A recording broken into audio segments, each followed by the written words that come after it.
Chapter 95. About fleshliness.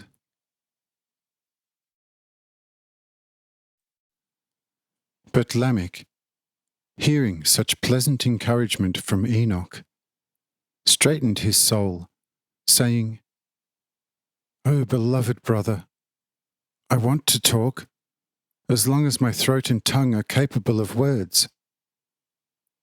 But the most wonderful sublimity and incomprehensible splendour of this place denies a poor sinner like me the capability of speech.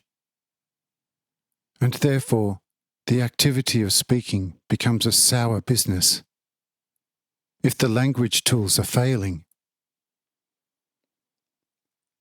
Therefore, I want to ask you to rather speak, so that I can be edified by it.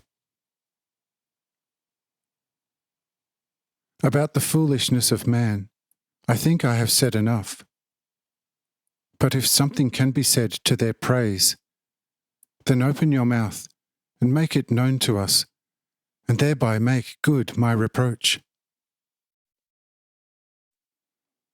But I have spoken according to my experience, and it therefore is as I have presented the matter with my few words.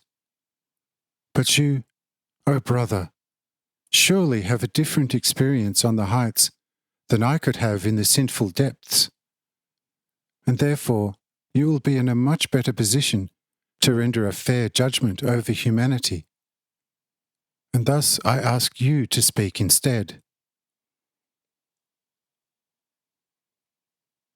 And Enoch gave Lamech his hand and said, "Brother, it is true concerning our experiences.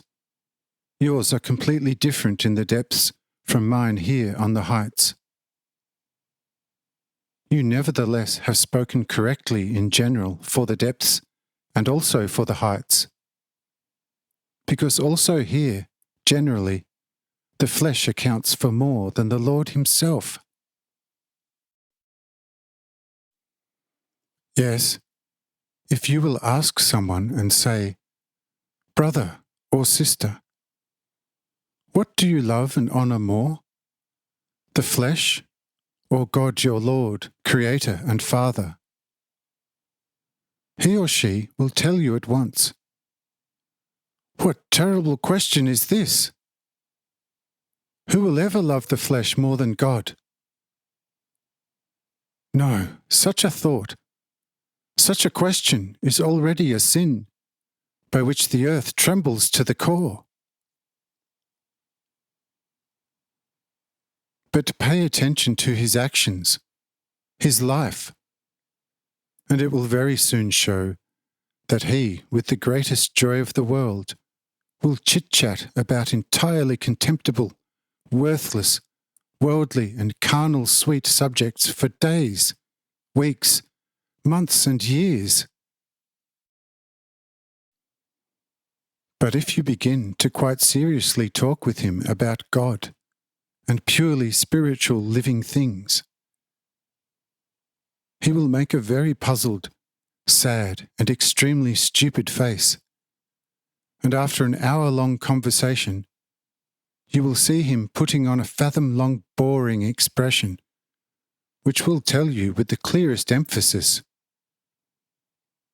'Friend, you are horribly different, because such high issues I do not understand.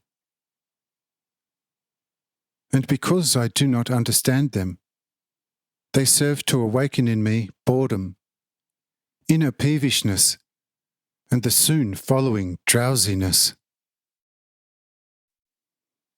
Talk about a cat, a bird, a beautiful daughter, or of a nice young man, and I will listen to you for days with the most intense attention. But only spare me such high, divine issues, because I do not understand them. Behold, this the God-reverent person will indeed not tell you in your face, but his actions, his face and his gestures will scream it in your face, more fierce than the roar of a starving lion. Therefore, you should not make the difference between your and my experiences too large, and rather put the heights and the depths on pretty much the same level, and speak without reservation, especially if very soon Muthail will come to us about a certain matter.